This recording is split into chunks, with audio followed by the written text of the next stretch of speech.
Today I want to talk to you about something really important. TMI. Too much information. It's an epidemic, and with our social media culture, it's just become the norm, and it's something that we need to acknowledge, all of us, myself included, and we need to talk about it, okay? So today I want to tell you I've developed a test. It's called the TMI Test.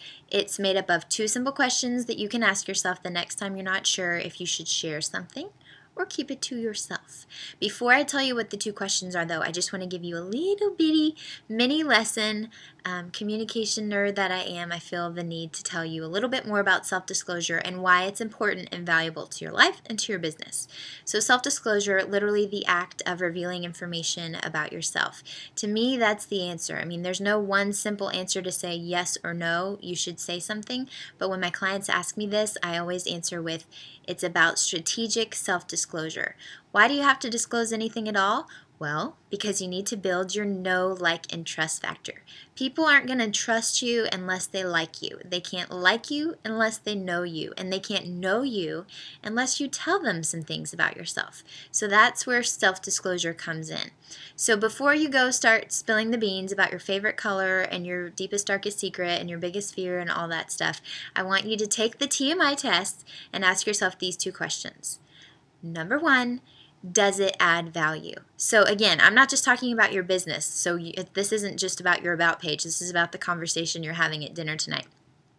Is what you're about to say adding value to the conversation? Is it inspiring, educational? Is it funny? Is it relevant? Is it helpful, useful? All of those things, and maybe I said something twice. Consider all of those things. Just make sure if you're saying something, it adds value to the conversation. If it doesn't add value, stop. We don't need to hear it. There's a lot of other things we could hear from you, and that doesn't need to be one of them. Okay, that's question number 1. Question number 2 is, are you comfortable sharing it? And I know that that sounds kind of crazy, like why would anybody share something they're not comfortable sharing? But you would be surprised how many people do, because they feel like in order to be seen as authentic and genuine, they have to share everything and be completely transparent. Not only is that ridiculously awkward, it's totally unnecessary.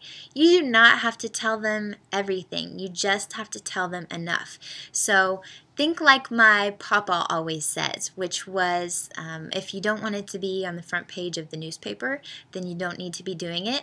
My social media spin on that is that if you don't want it to be on the front page of Google, then you don't need to be sharing it. Okay, so consider that the next time. If you would be embarrassed when that site goes live or when that post goes viral or whatever the case may be, if you would be embarrassed, uncomfortable, or someone close to you would be embarrassed or uncomfortable, then you really need to think twice before you share it. That's just the truth of it. So consider those 2 questions. This conversation is not over. There is so much more we could talk about when it comes to strategic self-disclosure, TMI. But in the meantime, those are the 2 questions you can be asking yourself this week when you're thinking, should I post that or should I keep it to myself? Okay.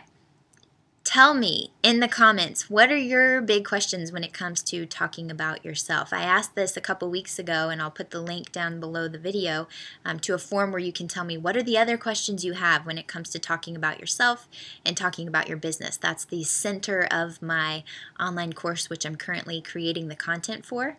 So be sure to tell me your questions there.